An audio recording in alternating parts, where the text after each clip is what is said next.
Bonjour, bienvenue dans cette première partie de ma petite série de 3 vidéos sur comment bien monter sur son cheval. Je suis Carmen de la chaîne et du blog EducHorse qui vous donne plein d'astuces et de conseils pour progresser avec votre cheval. Si ce n'est pas déjà fait, n'oubliez pas de vous abonner à ma chaîne, de liker la vidéo et de me laisser un petit commentaire. Ça me fera plaisir et me motivera à continuer de vous proposer du contenu. Et voici Hanoï, mon meilleur assistant. Nous allons voir ensemble dans cette première vidéo comment éduquer l'immobilité au montoir. En effet, prendre le temps d'éduquer l'immobilité au montoir est une question de sécurité. De plus, c'est beaucoup plus agréable de monter sur un cheval immobile. L'immobilité au montoir est quelque chose qui s'apprend.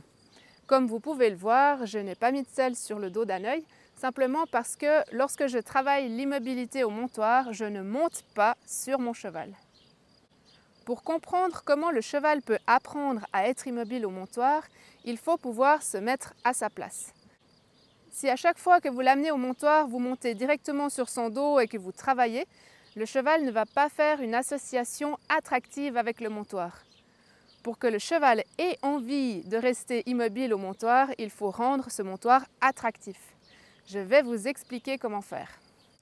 Pour que le cheval fasse une association attractive avec quelque chose, il faut que cette chose lui amène du confort.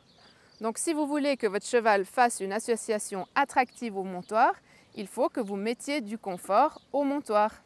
Le plus facile pour débuter cette notion de confort au montoir est de le travailler lorsque vous faites du travail au sol.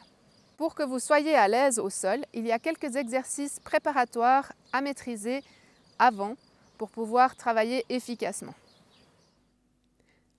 Par exemple, pouvoir bouger les hanches de votre cheval.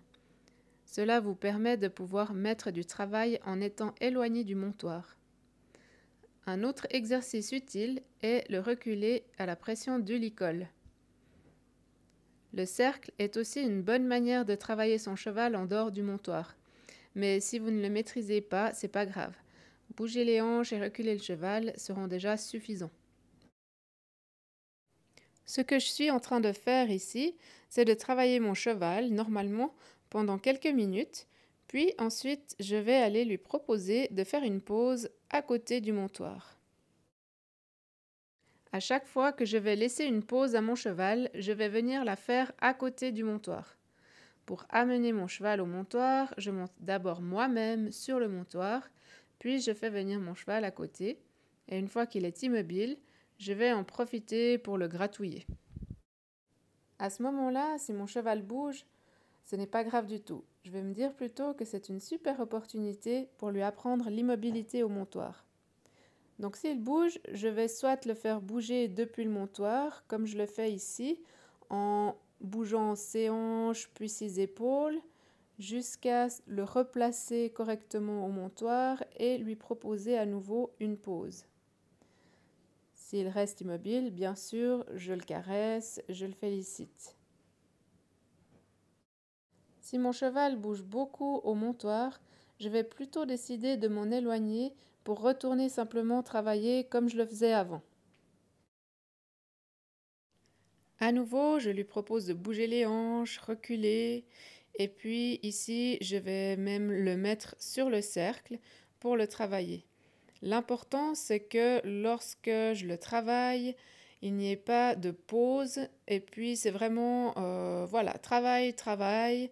On ne fait pas de pause. Par contre, la pause, elle est quand tu es immobile au montoir.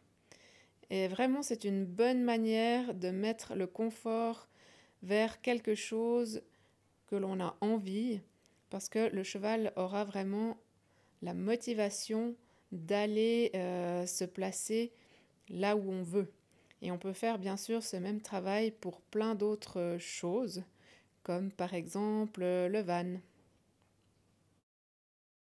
Au bout de quelques minutes de travail, je vais venir lui reproposer de faire une pause à côté du montoir. Et pareil, dès que mon cheval décide de bouger, c'est pas grave, je retourne travailler tout simplement.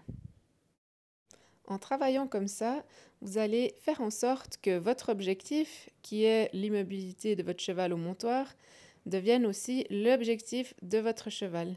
Il va avoir envie d'aller vers le montoir pour pouvoir avoir du confort.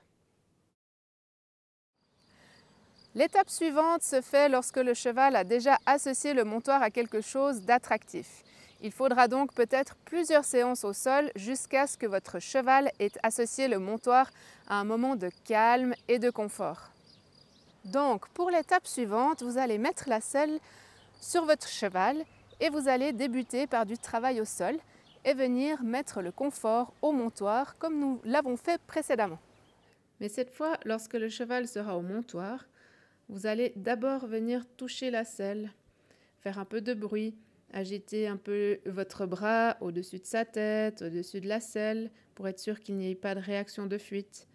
Puis vous allez aussi agiter l'étrier opposé pour être sûr que c'est OK pour votre cheval, que ça bouge au-dessus de lui, car vous allez bouger quand vous allez monter sur son dos. Quand votre cheval est bien immobile, lorsque vous agitez vos bras, touchez la selle et agitez les étriers, vous pouvez ensuite commencer à mettre un pied dans l'étrier. Si le cheval ne bouge pas, enlevez-le rapidement et laissez-lui du confort. Ensuite, vous allez vous hisser sur le cheval tout en prenant une flexion latérale, c'est-à-dire que le cheval tourne la tête vers vous. Donc un autre exercice à maîtriser est la flexion latérale. Plus tard, lorsque je monterai sur mon cheval, je vais prendre une flexion pour avoir la tête de mon cheval vers moi. La flexion latérale est indispensable pour monter en toute sécurité. En effet, lorsque vous allez vous hisser sur le cheval, vous prendrez une flexion latérale pour toujours avoir la tête de votre cheval vers vous au cas où il décide de partir. Vous serez ainsi capable de pouvoir ramener sa tête et éviter ses pieds si vous tombez lors du montoir.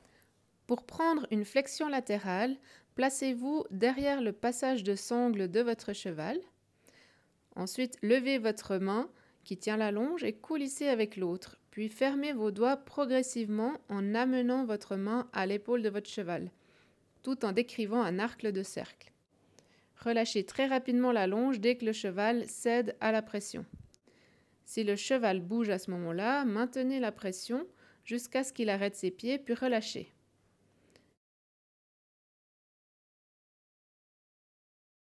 Si votre cheval résiste beaucoup, qu'il bouge, qu'il ne comprend pas ce que vous voulez, vous pouvez décomposer l'exercice en demandant un tout petit peu de flexion, comme ici, et sans amener votre main jusqu'à son épaule.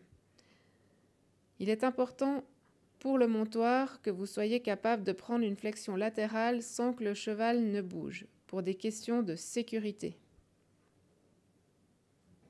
Ensuite, vous allez faire pareil au montoir. Une fois que votre cheval est immobile au montoir avec une flexion latérale, vous pouvez vous hisser. Si le cheval ne bouge pas, redescendez rapidement. Ne profitez pas du fait qu'il ne bouge pas pour monter dessus. Souvenez-vous, il faut avant tout penser à l'objectif de votre cheval. Il faut absolument que votre cheval profite avant que vous puissiez vous-même profiter. Si votre cheval bouge alors que vous avez le pied dans l'étrier, essayez de maintenir la flexion jusqu'à ce qu'il arrête ses pieds. Dès que ses pieds s'arrêtent, descendez, allez retravailler un peu plus loin.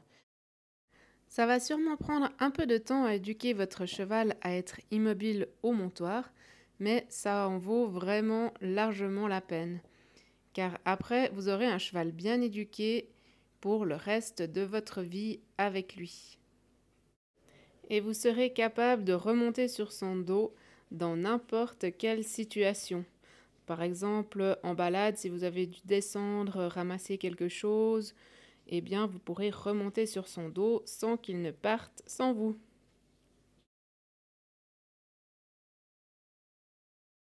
J'espère que cette vidéo vous aura été utile. Dites-le moi dans les commentaires et à tout bientôt pour la deuxième partie où nous verrons ensemble comment se mettre en selle correctement.